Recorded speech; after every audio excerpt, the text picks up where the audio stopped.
I think that we have all the attendees for today's loaded. Maybe there will be a few people coming later, but anyway, wanted to welcome you for today's event. We have Emin Caliskan, who will be presenting us with 5 steps to creating a positive influence in your Infosec career. So welcome, Emin. Thank you so much for being here with us. Thank you. It's a pleasure, Suzanne. It's great to be here.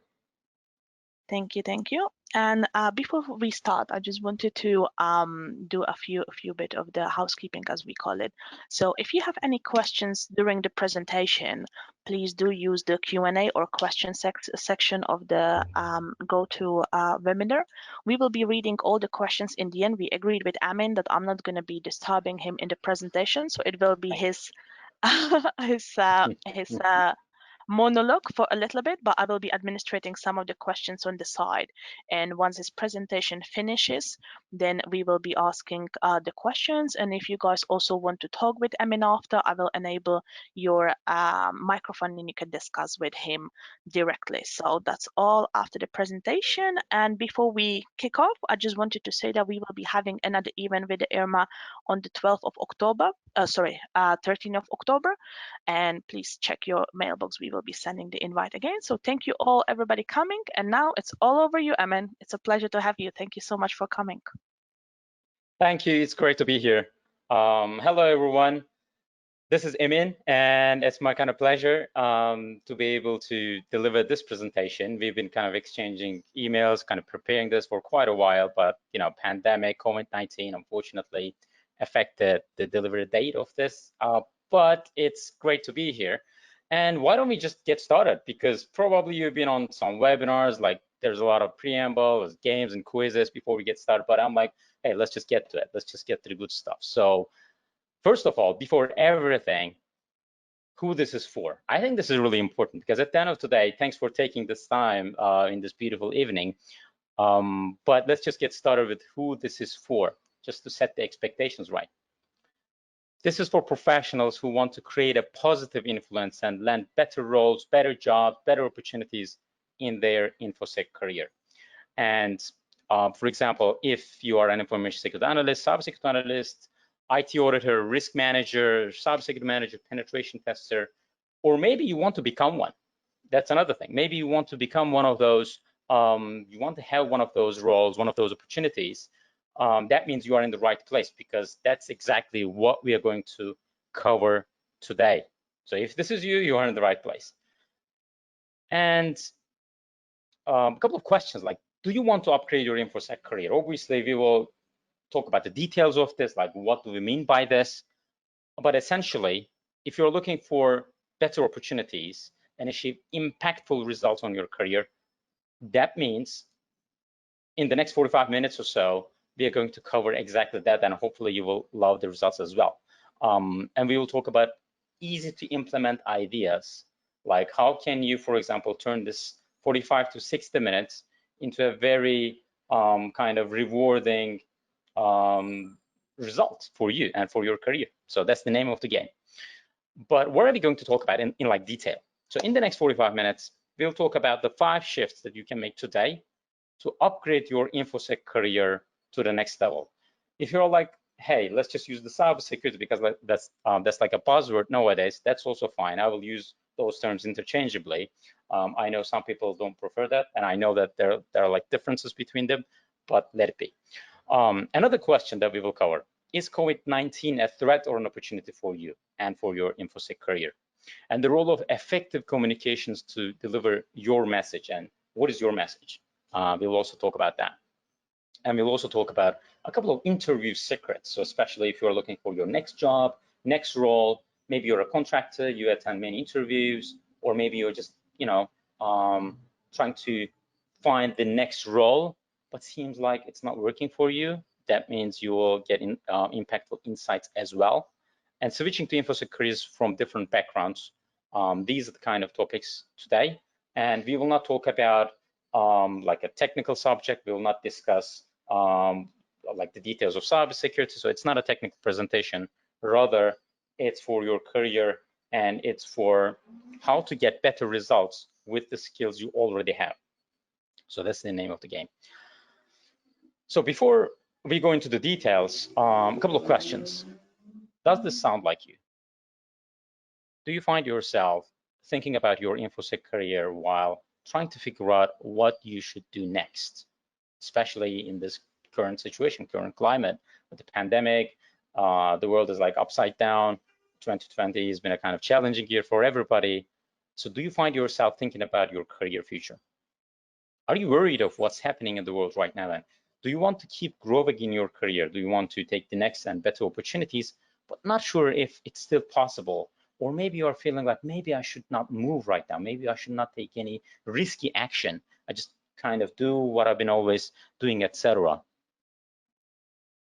And do you look around and see other people who are maybe less qualified, or maybe you think so, or maybe less skilled than you are, but it seems like they are getting better opportunities. It seems like they are getting better results than you when you compare to that problem. So if any of that sounds like you, and if you're looking for the next distinction, next kind of mindset shift, but it's not working for you, the real problem is not the kind of technical skills, not the kind of what you know, what you don't know, what the certifications you have or you don't have. The real problem is what I call the shifts. And we are going to talk about those shifts as promised in this webinar in the next 45 minutes or so. But for right now, just know this. Once you make them, once you make these shifts, you will have a complete control over your career. For example, the company you choose to work at, the opportunity that you want to get, the salary that you deserve, the daily rates that you want to have, and to gain better opportunities that you have always wanted. Maybe nowadays you want to work from home, but it's like maybe it's not possible for you. Maybe you're looking for flexible opportunities, flexible hours. Maybe you want to work for a company in a different location, even in a different country. Whatever that might be, you will find that it's way easier when you follow the five shifts, 5 steps that we will cover today. And you will find yourself climbing up the ladder of success much faster and easier than ever before. And you can transform your job into a rewarding InfoSec career, turn your day-to-day task, day-to-day roles, and whatever that you're doing into hobby, because we will originate your hobbies and your desires, then kind of your wants, and we'll turn them into your career.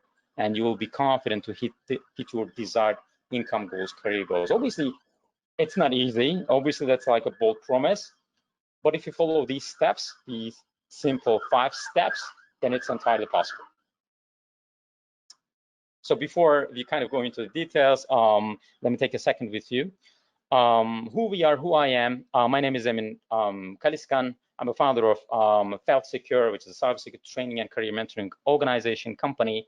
We are based in North London. We are still a startup. We have 8 employees, and we specialize in helping IT professionals, cybersecurity professionals upgrade their careers, upgrade their cybersecurity careers so that they can enjoy what they do, and they'll just have a happy cybersecurity career. And we do this in like 2 steps. First of all, we provide training, skills, and job experience to our partners. And if you already have the cybersecurity skills and partners and background, then you are looking for the next opportunity, we also provide mentoring services. So this is me, this is who we are. And now let's continue our presentation with the first shift. And it is called get clear on the outcome. Get clear on your outcome. So what do we mean by this? Outcome clarification is like this. What do you want to achieve in your InfoSec career? That's the very first question that we all need to ask ourselves. Maybe you are an IT auditor. Maybe you are a risk manager. Maybe you're an InfoSec or cybersecurity manager, consultant, penetration tester, vulnerability analyst manager. It really doesn't matter, but what is the outcome that you are trying to get out of your career? And why is that important to you? And we will give you examples, because at some point you might find yourself like, hey, I just want to make more money. Some people are motivated like this. But the problem is that's not an outcome. Believe it or not, making more money is not an outcome. The outcome is what are you going to get when you have that money, if that's like the financial motivation. And sometimes people want to obviously have better opportunities in different companies, different fast-growing companies. And sometimes they say, hey, I just want to have you know, an exciting role in a fintech organization, especially in London. It's really popular, as you know. But the thing is, why do you want this? So what is going to happen when you have that job, when you have that role? Oh, okay, you will create impact. Maybe you will be a part of the next startup, which potentially change the world. Does it make sense? So outcome clarification is something like this. Why is that important to you? And then is realistic for you, achievable. So it's something like, I want to become a CISO, like Chief Information Security Officer. Okay, that's cool. But if you just have like 2 years of experience, and if you're just getting started, but if you're very young, if you don't have a lot of experience, maybe it's not that realistic right now. Maybe the timing is not right. Is it achievable? Yes, maybe in like 10-year projection, 15-year projection. So those are the kind of clarifications that we need to have.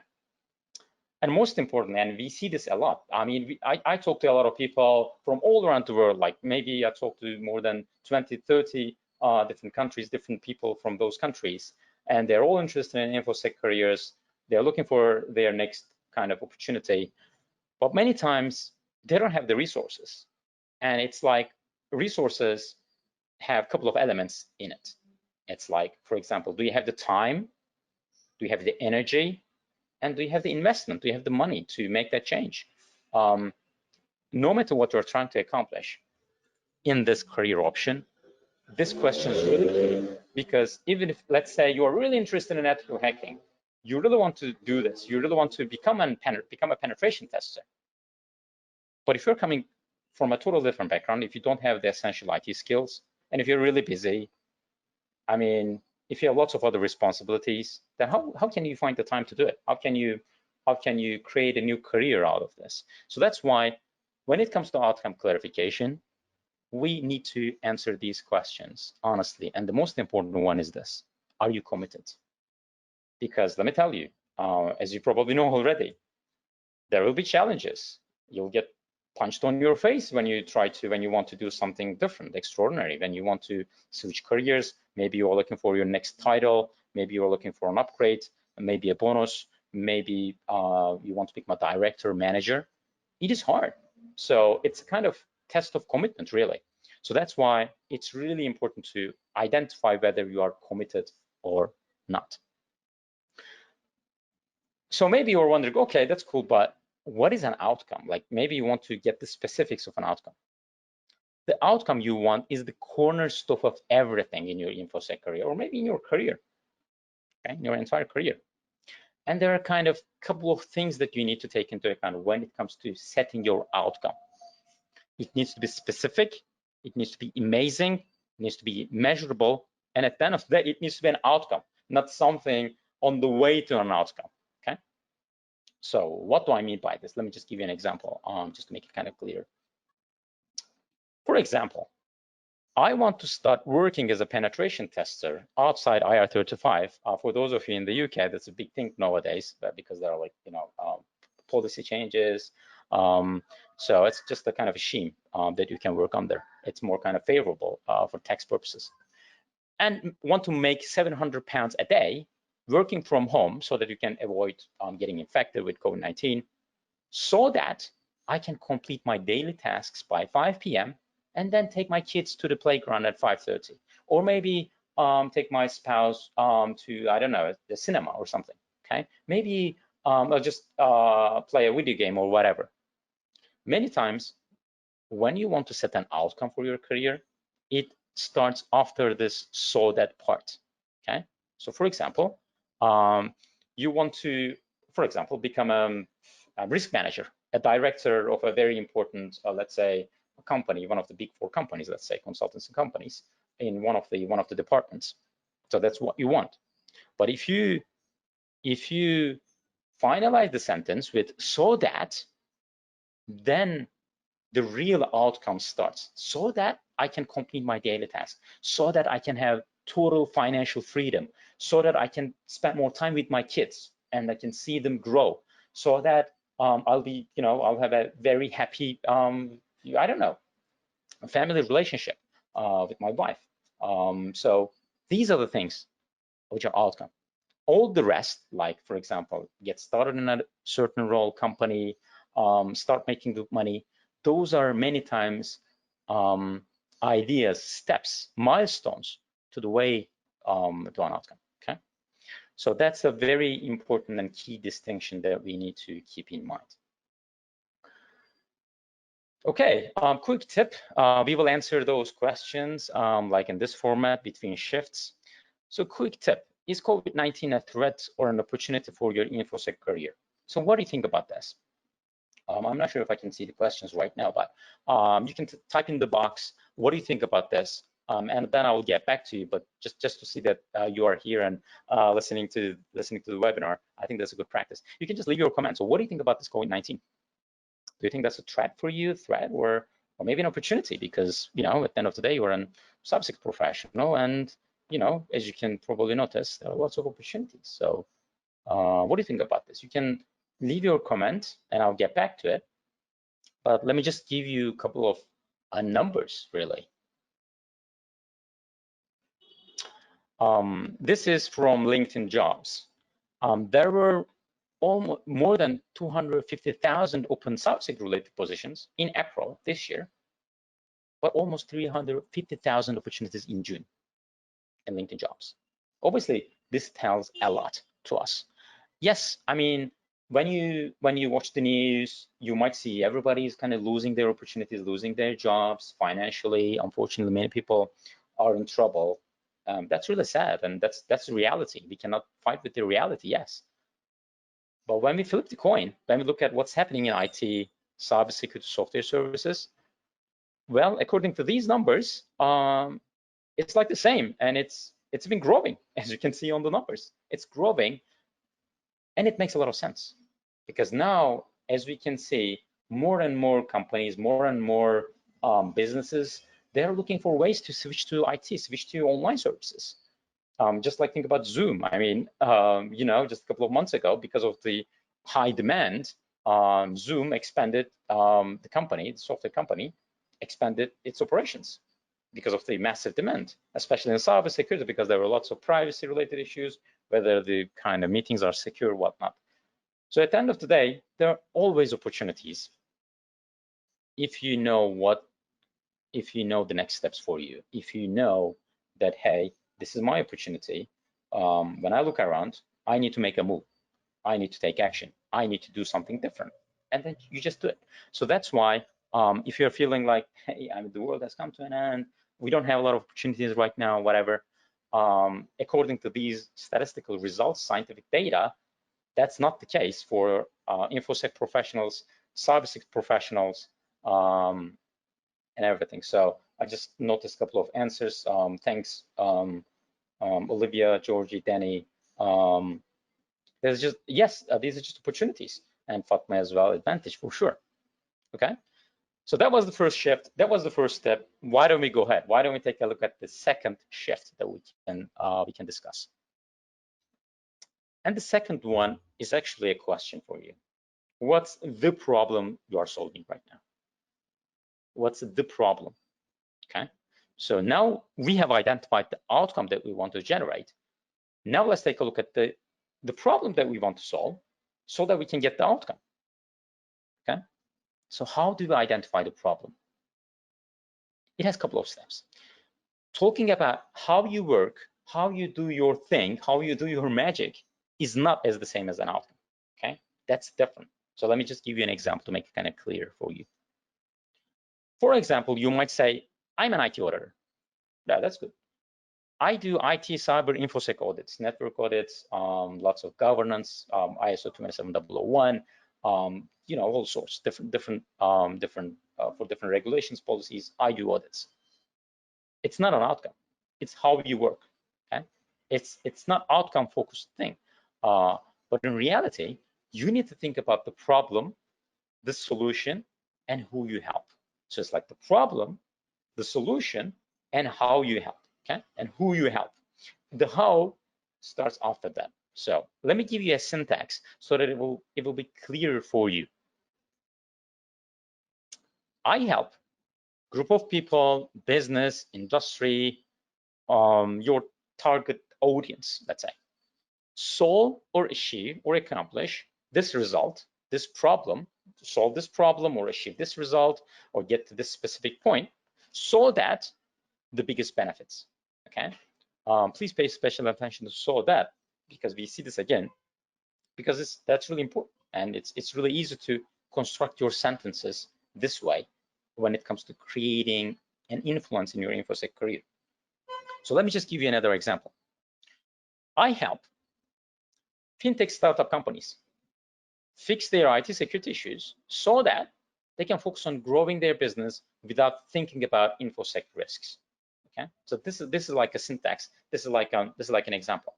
And when you notice on certain elements, the first thing, I help fintech startup companies. This one, fintech startup company. It's really clear about who you help, right? I mean, at the end of the day, you are not trying to help everyone. You're not trying to just get an IT security job. You're not trying to become the next IT auditor in a company. No, you have taken the time and decided, hey, this is my audience. I'm going to understand their problems and I'm going to offer a solution so that they will get the biggest benefits. So for example, fix their IT security issues. Many times when we see in job adverts, when we see people posting jobs on LinkedIn, online, they always talk about, hey, we want someone who can do this. But that's not really enough, right? Because at the end of the day, you just need more data. You just need more clarity if you want to help them. So that's why that's the least effective method of finding your next opportunity. Many times it doesn't work. I mean, there are many other reasons why it doesn't work as well, but so, fix their IT security issues. But when we take a second look, believe it or not, that part is still not good enough. They are still not interested in that part. So for example, as like a manager or founder or a CEO of company, they might say, hey, we need an InfoSec professional who can do this. Okay, fix IT security issues. But if you build your communication on top of this, it's not going to work, because it's just like being a commodity in a way. What you want to do is to focus on the outcome, the real result, the problem, solution, and the real result. And in this case, the real result is they want to grow without thinking about InfoSec risks. They just want to be compliant with all the non-ending regulations, privacy regulations, IT security regulations, depending on the industry, so that they can focus on growth. That's what they want. And when you start talking their language, and when you start talking about what do they really need, maybe that's your current employer, maybe that's your manager, director, it really doesn't matter. That's the outcome that they're looking for. So that's why they are interested in this, not how you do things, not the kind of technical things that you do. People are interested in the outcome. Okay, so this is like an example. Please feel free to use this syntax. And I mean, you can use this in your, for example, on your LinkedIn page. You can use this on top of your CV, for example. But it really helps. It really helps. And we will get back to this. We'll get back to what not to focus, what not to say in such communications. Okay. Are we cool so far? I mean, if you have a question so far, you can just type in the chat box, so that by the end of the presentation, I'll come back and then we can discuss this more.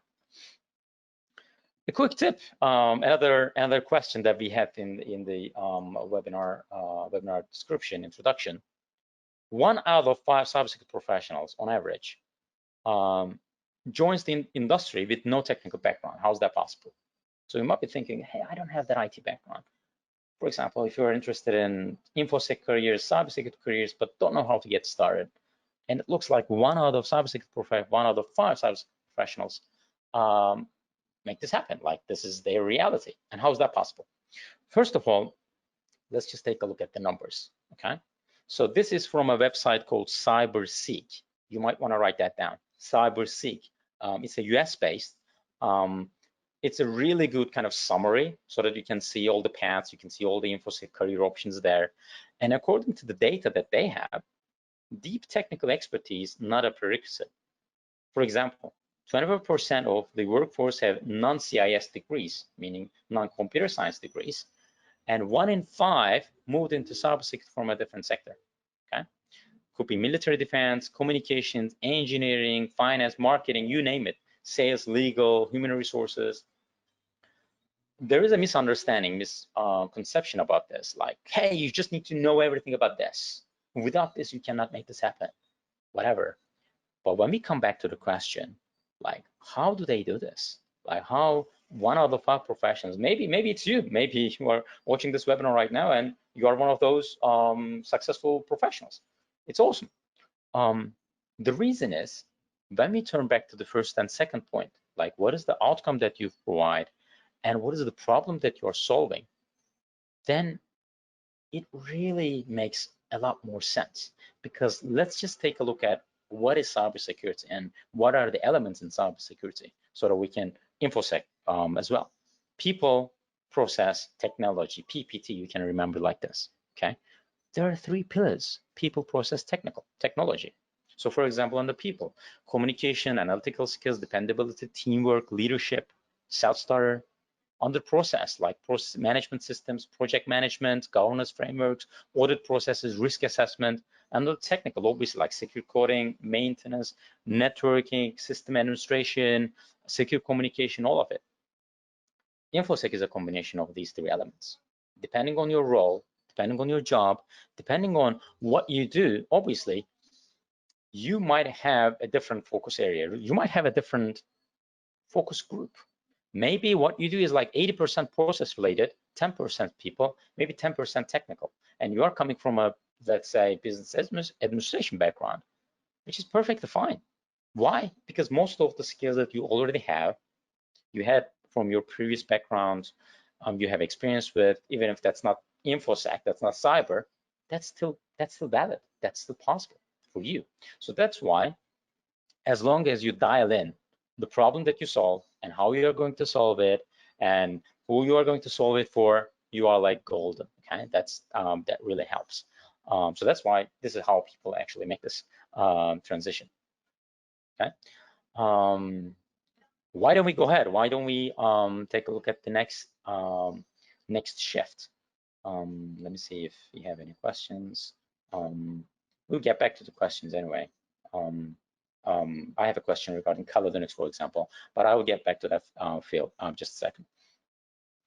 So the third shift, less is more. Less is more. I know that's like, you know, people use this all the time. People even have the t-shirts like this, but it really works. So let's take a look at how that works for you and for your InfoSec career. Just as we have discussed, if you don't have 100% clarity on your goals, your expectations, your outcome, many times you'll find yourself wasting your time, money, and energy. We see this all the time.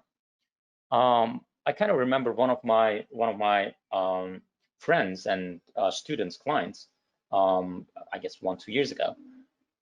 He was a sales professional, okay, related to an IT industry, IT company.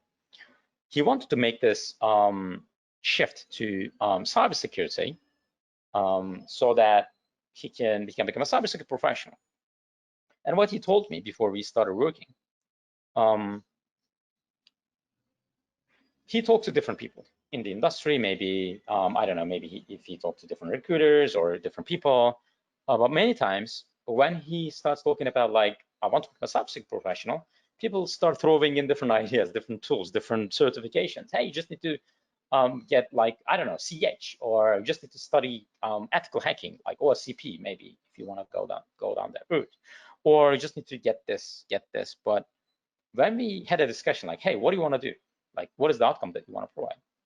And he was like, I just want to be a part of this industry, and I really don't care if I use my new like technical skills that I can get, or I can use my current skills, which is much more favorable, obviously, because it's way easier that way.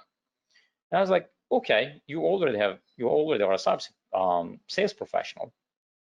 Why don't you continue? Why don't you focus on that and become a cybersecurity professional? So why don't you become a, let's say, InfoSec business developer, cybersecurity business developer? You already know your trade.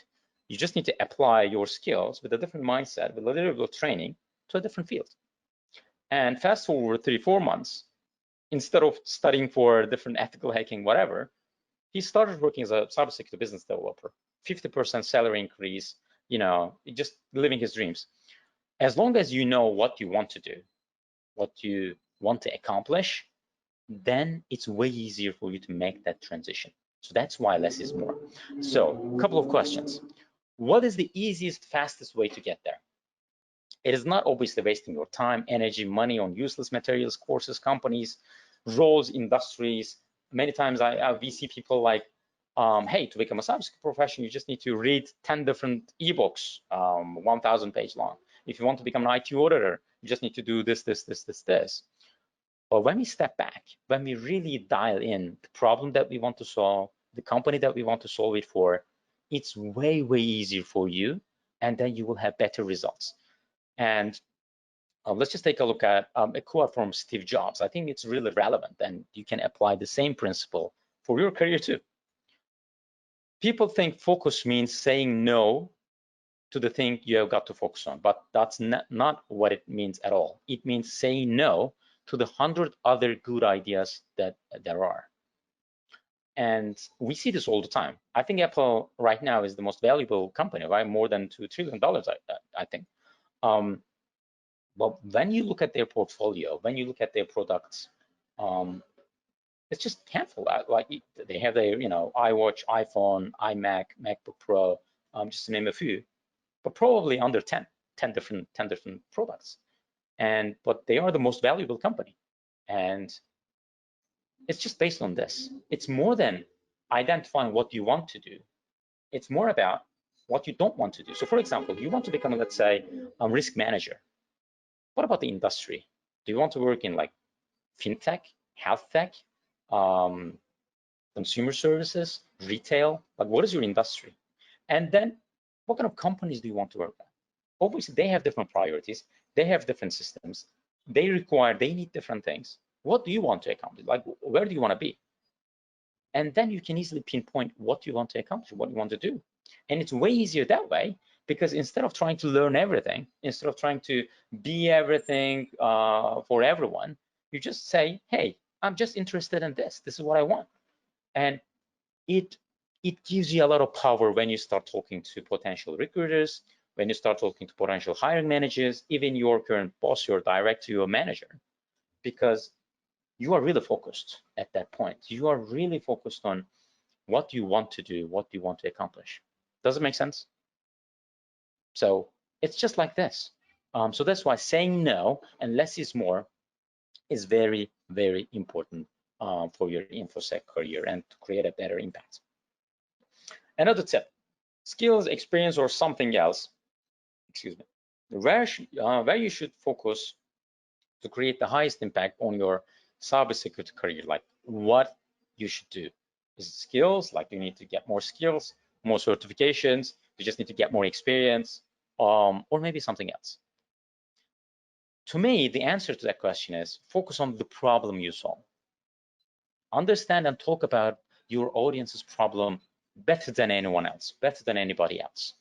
Just know the problem in detail, discover that problem, pinpoint that problem, talk about that problem all day, every day, especially when it comes to like interview stage, when it comes to finding your next opportunity, then it works really well. Even if you don't have the skills or experience, when you truly understand someone, when you truly understand their problem, because at the end of the day, you might think, hey, it's just business, like billion-dollar company, like big companies, like Big Four companies, telco companies. But guess what? You're not talking to the CEO or the stakeholders. You're just talking to the director, manager, your hiring manager. And obviously, they have certain problems. Otherwise, they wouldn't be hiring and looking for someone new, right? What is that problem? And how can you understand that problem better? When you do this, even if you're just getting started in this business, even if you don't have a lot of experience, you don't have 1 to 2 years of experience, because it seems like everybody's looking for those experiences when it comes to like job advertisement, you will get your unfair advantage when you truly understand the problem that you're solving. Okay, and let me give you an example, just make it kind of clear for you. So this kind of different example, but I think it explained this really well. So for example, let's just say, just a second. Let's just say that your arm hurts really bad. Your arm hurts. And it's the weirdest pain you have ever felt. It starts from your hand. It shoots up to your shoulder, stays there for 5 seconds, and then shoots back to your hand. It's like the weirdest thing that you have ever felt. And you visit different doctors, and they're kind of running tests, and they're trying to figure out what's wrong with you. And let's just say you are talking to your friends, you are talking to your colleagues. Let's just say in a coffee shop, okay, just talking about this. Hey, I had the weirdest pain, and then out of the blue, someone, okay, from the street that you don't know, or maybe a homeless person, okay, approaches you. I mean, when you look at the person, you don't feel like you can get any advice from him, right? I mean, when you look at it, it doesn't make sense. But if he approaches you and then says, "Hey, do you have a problem with your arm? Does your arm hurt?" And then is that starting from your hand and then shooting up to your shoulder and then shoots back to your hand again? Is that the thing? Is that what you're talking about? And you probably go, yes. What do I do about it? Like, that's my problem. Just tell me something. At that point, you don't really care about the person, about his background, his skills, his medical degree. Why? Because he understands the problem really well, so he must know the answer. Subconsciously, we think that way. Okay, that's the magic. That's the power of identifying the problem that you solve. And when you do this in your career, when you truly understand what the problem might be. So, for example, maybe your director, he needs, let's say, an audit. Okay, he needs an audit to test, let's say, I don't know, cloud-based systems to make sure that they are secure. Well, when you look at the problem, you might think that is the problem, but in reality, there is something else behind the scenes. Maybe the company is going through maybe a merger and acquisition, and that's why they're just trying to make sure that all the services in cloud services, they are like safe, secure, so that the company can get additional 5-10% bonus, like in terms of valuation. That's a big problem, and that's a very meaningful solution. If you help them accomplish that, achieve that, obviously the company will be much more valuable, and that's what that director, that manager is interested in. It's not the technical details of audit. That's the outcome, right? The end result is the outcome. So as a result, you can always think about the outcome that you want to accomplish and the specific problem that you're solving in every instance, in every project that you do, in every step of the way. Just focus on the problems. Thanks a lot for the notes. I see Bart shared the note as well. I will come back to that after the presentation. And now let's move on. This is the first step, final 2 steps, and never settle for less. So what do we mean by this? Let's just take a look at this. Never settle for less. That means accept nothing less than what you deserve. Because at the end of the day, just as we have discussed, this business has people, process, technology elements in it.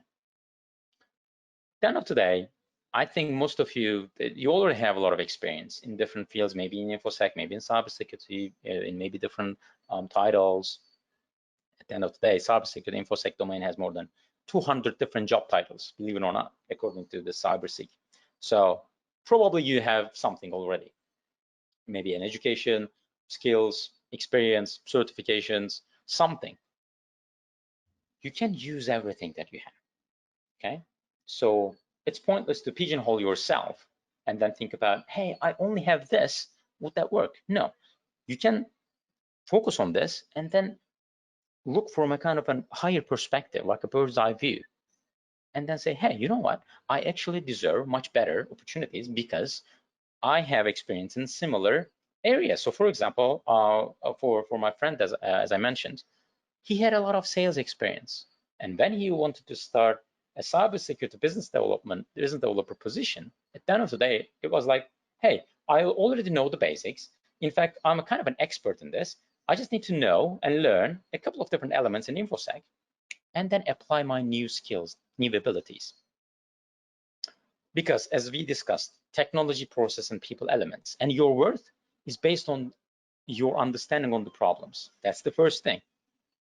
The solution comes with it, and then your skills, your experience you have from your current and your previous roles. And you can always adapt your abilities, as we call it, adaptable abilities and aptitudes. So that is the thing. Be it networking, software development, systems analysis, engineering, finance, and many times we get questions like, I don't have a lot of software development experience. Can I become a part of the cybersecurity field? Well, most of the jobs, they don't require cybersecurity experience. I mean, I don't see myself as a software programmer. I didn't do any, maybe. Back in the day, some scripting, maybe just to support my pen testing experience. But still, it's not just software development. As soon as you understand the problem that you solve, you can easily pinpoint how you're going to solve it as well, and then be a very valuable individual. And if you can combine this with your previous experience, with your dedication, passion, commitment, curiosity, then that's more than enough. That's more than enough. And that's why this slide is really important as well. The difference between what you say and how you say it. So for example, in your communication, let's say somebody approached you and then asked like, hey, what is the definition of cybersecurity? Well, I mean, you can look it up on the dictionary, and then you can maybe look at different international or maybe state level, country level descriptions of this. And when I was working at NATO in this Cooperative Cyber Defense Center of Excellence, we had this different project, like, hey, different nations and how do they see the cybersecurity? Like, what are the cybersecurity strategies that they have? And believe it or not, each nation has a different understanding of cybersecurity. Meaning, if you try to remember the exact definition, whatever that might be, and try to kind of memorize it, it's not really powerful. But if you have your own definition of something, and if you confidently talk about it in interviews, in discussions, then that's more than enough. That's much, much more valuable. So that's why how you say is way more important than what you say, okay? Because at the end of the day, A players do this. It gives you a lot of advantage, distinct advantage when you do this. Because you're like the subject matter expert, because you're coming up with your own definitions and talk about it in a very confident way, right? It makes a lot of sense. And the second thing is, there are 3 keywords, starting with letter C, of highly effective communication. Let's take a look at that. I mean, especially if you're kind of struggling with your, let's say, communication, delivering your value, if you feel like nobody's kind of listening to you in interviews or maybe in meetings, maybe you can approach this and then you will see better results. They are caring, curiosity, and concern. Instead of talking about how wonderful you are and how wonderful your approach is and all the details of whatever the audit list or the project with ethical hacking or whatever that might be, instead of talking about that, if you start talking about caring, hey, I care about you, what is the problem? Okay, so for example, let's just say we're in a meeting and your colleagues, they have problem, and then instead of talking about what needs to be done, like this is like the management's view, we just need to do this, whatever. If you see yourself, feel yourself in their shoes, and then with empathy, ask questions like, hey, what is the problem? If you care about them, that's the very first step that you can do. It works really well. And then they open up. And then curiosity, you ask more questions like, hey, but why do you need this? What happens if you don't fix this problem? Why is it urgent? For example, many times everything is urgent, everything is like, we just need to get this done. But when you're curious about this, maybe they have different issues. Maybe they have personal issues that they need help with. So that's why maybe they're in rush. Maybe they're having problems with their managers, if that's a kind of a maybe internal meeting. Maybe in an interview, if you start asking questions, and by the way, that's a big problem that many interviews, many job candidates make, unfortunately. They just ask nothing. At the end of the interview, they're like, hey, hiring manager asks, do you have any question for us, for my company, or for us? And they're like, hey, I don't have any questions, or very basic questions. They lose the opportunity. Just with curiosity, ask really detailed questions.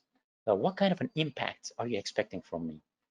What is the most urgent and important thing? How do you see yourself? How do you see myself in the first 30 days, 60 days? What is the first task that you are going to give me? Those are curiosity related questions that you can use all the time in your communication. And it's really powerful by all means. And then concern is the final step. If you are concerned after the curiosity part, if you are like, wow, that sounds like a big problem, let me see how can I help you, okay? With a kind of, empathy. Like, I mean, that's a big problem.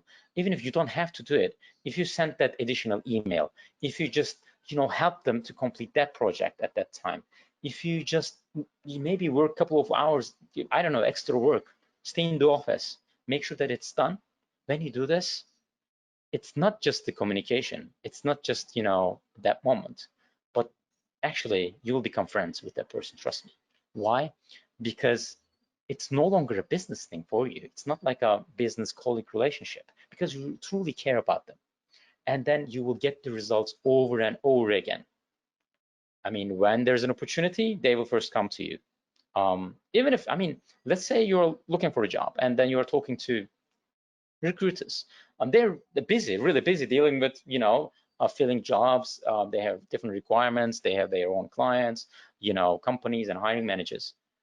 But when you're truly concerned about them, when you care about them, and if the opportunity says we need an ethical hacker, like a penetration tester, if you ask questions with caring, curiosity, and concern, then you can truly understand their problem, and then the company's problem as well.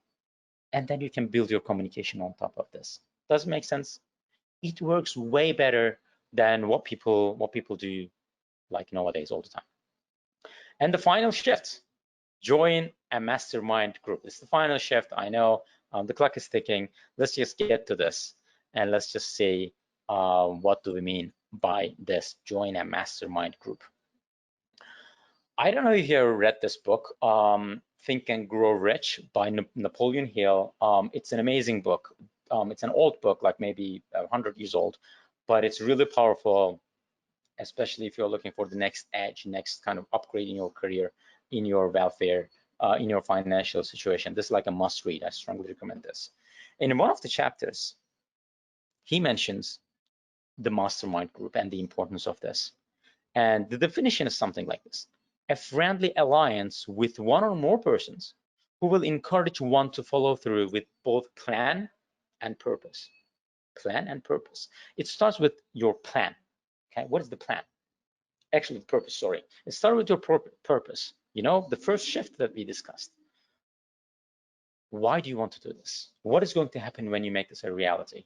Okay, when you reach your financial goals, what does that mean really for you and for your family, for your loved ones, for example? And your plan. How are you going to get there? Step by step. When you form a mastermind group or when you join a mastermind group, it just works.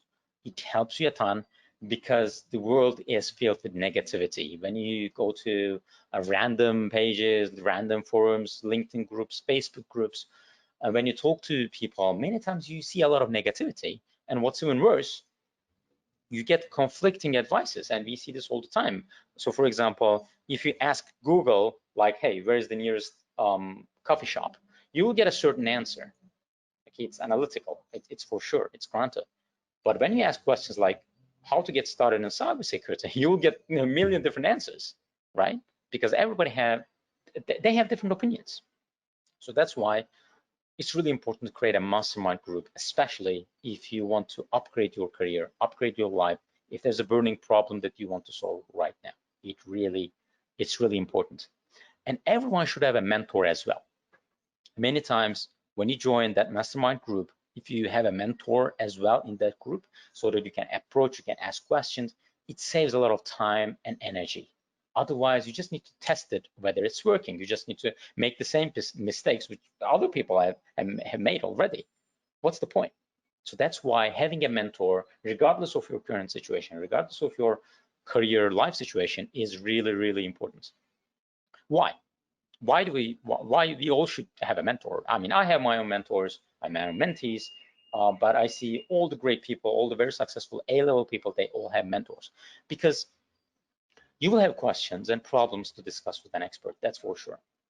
And you also need to stay motivated, especially if you're on something like if you are on a challenging path.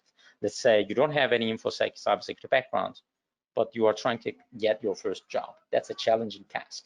I mean, we have employees here, they are like recent graduates from computer science department and even cybersecurity master's degrees. It's really hard for them. And I listen to their stories all the time. It's really hard for everyone. And it's the same, like, when you get the job, when you want to kind of an upgrade, like, maybe a promotion, it's still hard. So that's why getting that support is really important. And it brings two things: accountability, new and better ideas. Accountability first, new and better ideas second, so that you can get your results much faster, save a lot of time and energy and money as well. Every mind needs friendly contact with other minds for food and expansion of growth. Still, again, another quote from Napoleon Hill. And identify your goal, select a mastermind group or create one, and give your attention to it with positivity. That's also important. And that's the value I see, especially in groups like BCS. When Zuzan approached me and kind of had this email exchange, I was really pleased because it opens up new opportunities for everyone. There are so many different groups, there are so many different opportunities, different organizations that you can sign up. Just be in that group. You will see amazing results over and over again. You will have your trustees, you will have a group of people that you can always approach, tell about your problems, get some advice. It really works. So if you don't have a mastermind group already, please find one and then join with positivity, especially if you are on the verge of, like, I don't know, a career upgrade, changing your job. Maybe your current situation is not working for whatever reason. If you have a burning problem to do something extraordinary, just do it.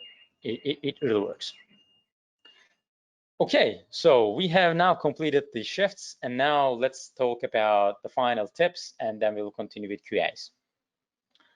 3 hidden questions every interviewer asks, even if you don't realize them. I mean, that's one of the mistakes that we see in the marketplace right now. Everybody's talking about their skills. Hey, I have the skill, I have the certification. I mean, hey, where's my opportunity, kind of thing. But here's the problem. If you approach this just with your skills, just with your experience, then you will just become a commodity. Apples and oranges. Let me give you an example. Let's say you have 2 years of experience, and then you have 2 certifications. Another candidate, approaching the problem with the same method, same mindset, 2 years of experience and 3 different certifications. Sometimes, 3 different certifications make a lot more sense if you approach the equation like this. But when you follow a different mindset, when you follow a different philosophy, obviously the identification of the problem, the solution, it's way easier to deliver your message and communication. Okay, and to get there, you just need to understand, realize, and then answer these hidden questions in your interviews, in your communication, especially if you are looking for a career upgrade. So let's just take a look at them.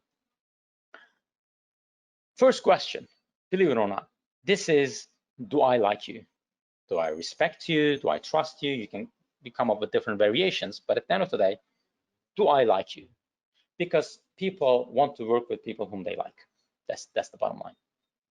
Especially if you're talking to hiring managers, especially if you are like in an interview that you'll work together, they're not just interested in your skills, because you will become colleagues. Obviously, they're looking at you, your background, they're looking for some common ideas, issues that you have, whether you have some commonalities or not. And it's related to this. Do I like you? Do I respect you? Do I trust you? Even if you have 10 years of experience, with all the skills, all the experience, if they don't trust you, they don't respect you in any way, or shape, or form, if they don't like you, it's not going to work. And when you look around, when you look for, high-paying positions, when you look for really specific, really special roles, many times people don't get those roles just by applying and then talking about their skills. People use referrals, people use connections. This is the bottom line. This is the answer to that question. And the second one, do you want to do the job? Do you want to do the job? Like many times, for example, to me, like audits, I have this audit certifications on 27001, whatever. I have the background. I did this for a good number of years, but do I like it? Not anymore, which means even if I get the job, it's not going to work for the company. In fact, I experienced that a lot, and it's really awful. But when you communicate your message like this, do you really want to do the job? So for example, hey, I do this all the time. Even if I'm not being paid, I do this like for fun. And I do this all the time. And here's my kind of portfolio, etc. At that point, hiring managers, recruiters, they will respect you a ton. And they will see like, hey, this is the person that we're looking for.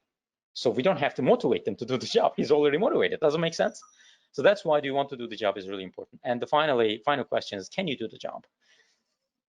It's not like having all the skills. It's not like having the experience. It's just like, hey, do you have the commitment to do the job with your skills? Obviously, you just need to have the skills as well. But it's not like having 2 years of experience, 10 years of experience. At least at the minimum level, can you do the job? And then continue from there, because you will learn, you will upgrade, and then you will, take more time to spend the company anyway. So approaching to final slides. Sorry, we will have just a few more minutes. Just wanted to give you just the time. Yeah. I'm just in the final for 3-4 slides. Actually, this is the final topic. What is the one magical keyword you can use in your professional communications to double your influence? So I've kind of waited for the kind of super secret tool, like a weapon for you. What is the one magical keyword that you can use? If you know the answer, you can type in the chat box, but let's just get to it. The answer to that question is because. It's really powerful. It's really powerful. And I'll give you an example for this. Behavioral scientist Alan Langer tested this idea. And this is from a book called Yes. Especially if you're interested in this, like Secrets of the Science of Persuasion Influence, I'd strongly recommend this book. This is the final version from Robert Cialdini. Sorry, the picture is a little bit, you cannot see maybe the name, but yes, 60 Secrets from the Science of Persuasion. Because is really important. When you use the term because at the end of any sentence, subconsciously, maybe because of our childhood years and months, the recipient automatically believes and then takes action. And actually, those scientists tested this. In one study, researchers arranged for a stranger to approach someone waiting in line to use a photocopier and simply ask, "Excuse me, I have 5 pages. May I use the Xerox machine? May I use the photocopier?" And according to the results, 60% agreed to allow the stranger to go ahead. Later, they gave their cue, like, hey, go ahead and take the copies. Same situation, different question. May I use the Xerox machine because I'm in a rush? Okay, the stranger, same situation, asked this question. 94% agreed to allow the stranger to go ahead. You might feel like, hey, because it makes sense because he's in a rush. So yeah, let me just give my turn. So maybe that's normal, you are thinking, but I'll wait for this. Interesting question this time. May I use the Xerox machine because I have to make copies? The stranger asked this question. Obviously, at the end of the day, it's not a pencil sharpener. At the end of the day, he's going to take copies. But when he structured the sentence like this, check out the results. 93% agreed. Because many times people don't listen after what's happening, after what they say, after the term because. So you can come up with your own versions. Hey, we just need to finalize this audit because it's that time of the year. We just need to run this pen tests because whatever, you can come up with something. It doesn't have to be logical. But when you use this secret keyword, according to the scientific research, it works a lot and really well. Thanks for listening. So that's the final slide that I have. My name is Emin Caliskan, once again on LinkedIn. This is my email address. If you want to send me an email, if you have a burning problem, if you just want to become friends or say hi, please do it. And add me as a connection on LinkedIn because I want to be your connection on LinkedIn. So that's the end of my presentation. Maybe we can switch to QA part or I don't know. I mean, what's next, Susan? I think we can continue with QA maybe. Yeah, thank you so much. Thank you so much, Emin. Perfect. Really enjoyed the presentation. I think we do have 3 questions which have been left Okay. over in the Okay. discussion. So I think for the people who would like to hear the questions, I think we can extend it for 5-10 minutes. If somebody would Okay. like to discuss with Emin directly, I'm happy also to switch on your microphone so you can have a dialogue. So please just put in your Q&A if you wanna be on the microphone or not. Otherwise, I will read out the question for you. The first Okay. one is Kali Linux, for example, a good set of the tools to help the learn? That was the question from Phil. He mentioned it in the middle of the presentation about the tools and what to use when you are having the 3 sets of the tools which you can bring from another work. Exactly. So that's a nice question. That's probably one of the famous questions that we have, because in ethical hacking penetration testing, Kali Linux is the platform. That's for sure. So what is the outcome, Phil? At the end of the day, we just need to start from that question. What is the outcome that you want to accomplish? If you want to learn ethical hacking for like fun, yeah, just to test it, yeah, that's a good environment. Kali Linux, professional penetration testers also use that. But the problem with that is it has more than 1,000 tools the last time I checked. If you want to learn everything, like all the tools there, it will take a lot of time. And even worse than that, it's pointless, because you can just look it up when the time is right. You can just learn whatever you have to learn at the right time. But if you just want to have the kind of feeling of it, if you just want to test like, hey, this is like how it works in penetration testing, ethical hacking, I just want to kind of test it. Obviously, you can do it. But another problem is, how can you validate your learning journey? Yes, you can use it, but if your learning outcomes are not validated, how are you going to identify when you stop, when you start, when you stop, what to learn, what not to learn? So technically, yes, Kali Linux is a good environment, but I'm just kind of interested in, what's happening behind the scenes. I mean, you can ask as a follow-up question, maybe we can come back. But yeah. Mm-hmm. Thank you so much, Emin. I think, Phil, if you would like to then discuss, we can leave it after, also on the dialogue. The next question is from Bharat Thakrar. Being very clear on focusing on the problem means that you are also very clear with the recruitment agent. She can help identify exactly the opportunity you are looking for, and they can present you are the most ideal candidate over all the others. So that was placed the question when you were discussing about you have to be clear what you can deliver, what you can give. So that was a follow-up. And it's like, thanks a lot, Bharat. It's so nice to see you here as well. It's like, I mean, I had an experience like a couple of years ago before we started this business. I kind of followed the same principles and identified, okay, this is what I want to do. This is how I'm going to do this. And then someone, a recruiter, out of the blue, called me and told me about an opportunity. And I just told her, no, because this is what I'm looking for. That's not what I'm looking for. I'm really interested in this industry with these companies, and I do this. When you have an opportunity, just get back to me. And believe it or not, at that moment, the tone of her voice changed dramatically. And she was like, oh my God, thank you. Everyone is kind of talking about how they can do things, and they are the most kind of experienced, skilled individual. But we just end up with people who are not that committed, and they just take any job that is out there. And that's not a good communication. It's a long-term investment. When you do this, the opportunities will come, because guess what? When there's an opportunity in those companies at that role, for that role, then obviously at that point, that recruiter will come back to you. The same thing would happen. So that's a really nice point, Bharat. Thanks for bringing this up. All right. The next question is from Georgi Ivanov. He said that if there is any age limit for the Infosec professions. Not at all. Not at all. So it's not simple. It's not like the age limit. Obviously, I'm not like, hey, like, with all due respect, I'm let's say 85 years old and I'm really interested in ethical hacking. Well, I mean, you can potentially be a part of this industry, but not the way that you imagined, because cultural fit is also important. And there are many different elements to this.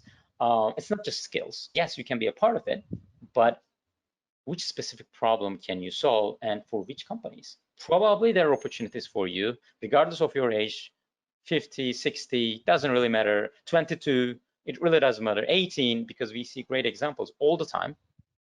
But I mean, there are different elements to this question, but why not? I mean, it's not about age. Thank you so much. And the last question, which we have from Gavin Johnson, if I have no experience in the technical pillar, is then an issue? That becomes an issue if you focus on a technical role, which requires lots of technical experience. So it's a matter of, okay, for example, I want to become an ethical hacker, and I have no idea about how computers work. I have no idea about networking. I have no idea about system administration, no idea about Linux operating system, whatever. Obviously, at that point, it might become an issue. But if you focus on, let's say, privacy related role, okay, lots of data protection officer, you know, companies need more opportunities, more people like that. And even if you don't have a lot of technical skills, you can just have the basic IT understanding so that you don't freak out when you see a black terminal, and then you just kind of understand, okay, this is about this. Even if you don't have the technical details, you can get an opportunity simply because the problem that you solve is not relevant to that technical skill. Many times companies easily find the technical expertise that they need, technical skills that they need. Contracting, freelancing, it's endless. Lots of opportunities. But the idea is, what do you want to do? If you want to become a technical cybersecurity professional, if you want to focus on the technical thing, obviously you need to get the skills and prove them, and then probably with some freelance work, with some charity work, with some different maybe support work, you just need to have that little bit of kind of experience so that it shows your passion. Otherwise, it's too risky for hiring managers, in my opinion, to give you an opportunity. And I would just maybe add on that, I mean, just Sure. my experience that often Please. hiring managers do hire for the for your drive, for your curiosity, or they see potential, because the technical skills can be learned. As Emin said, it can be Googled, or you know, you have YouTube, but nobody will ever tell you how to be curious, how to have logic, how to have critical thinking and stuff like that. So I would just encourage, definitely don't be put off just because it's technical. You can learn that. Exactly. You can learn it. I mean, you can show your passion, show your commitment, and why do you want to do this? What is your why? At the same time, obviously approaching to the right hiring manager, the person who has the problem, the right way, approaching using the right method is key, because I know people with absolutely zero technical expertise got opportunities in technical roles. But how? Obviously, they use different methods. Like, for example, they have very strong connections, and they have people who can invest and take the risk for them. But if you don't have that, then obviously, I would say it's a bit challenging, but it's possible. All right. It's possible for sure. Thank you so much. And we have just a follow-up on the Okay. Kali Linux, that he is thanking you, and that he needs to do some work on the experience and stuff like that. I need to zero in on my specific code, give my current work experience. I hadn't thought about bringing it down this board. Thanks. Okay, Phil, great to hear that. I think that's the essence. It's way easier for you as well, because I'm really kind of sad when I see people like they are trying to collect all the certifications out there just to get the initial position. I think the better approach is like, just learn what you have to learn at this stage, get the opportunity, start getting paid, and then build the experience. I think that's a lot more fun. Absolutely. And last question, because we are already overreaching a lot, is from Chico Maranga, and that asking, how do you narrow down on an audience and problem? It's all about communication and research as well. So, for example, many times, I mean, let me just give you kind of my personal experience. A couple of months ago, I posted a job on Indeed, we were looking for a business developer for our own company. I was looking for a business developer. And then hidden in the job description, I added, before applying to this job, just go to this link, visit this website, and then attend this, kind of watch this half-an-hour thing, and then mention this in your application. That's it. We received like 40 different applications, 40. And do you know how many of them mentioned this? 0, not just 1. Why? Because people don't actually read the job descriptions. People don't pay much attention to this. That's why what we need to do is just the opposite. You just need to do the research. You just need to identify your goal and then build your communication. Spend a lot of time on your networking. Networking with people. Spend a lot of time on your connections to really understand what's happening in the industry. There are lots of resources as well that you can socially engineer. You can take a look from their website, from what's happening in the industry. But many times you won't be able to learn the details. The only way to learn the details is through human elements, like talking to people. That's one thing. But obviously, it all starts with, is this the ideal role that you want? And along the way, you will also find it. So there's no easy answer to this, but through a system, through like a step-by-step method, it's possible, entirely possible.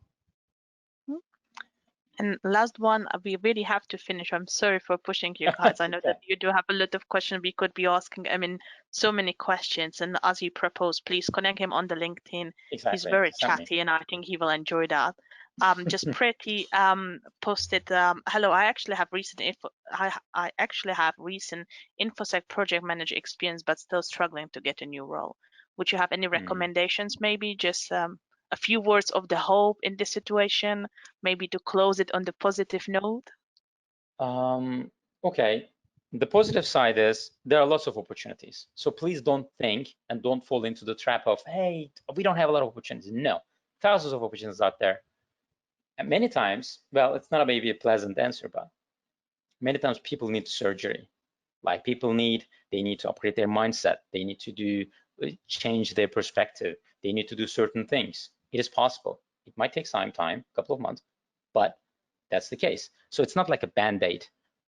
Unfortunately, I don't have a kind of secret sauce to say, hey, just do this and then you will immediately get opportunities. But there's a but if you focus on connecting with people, if you focus on talking to people, understanding their problems, building your network, I think your chances would increase dramatically.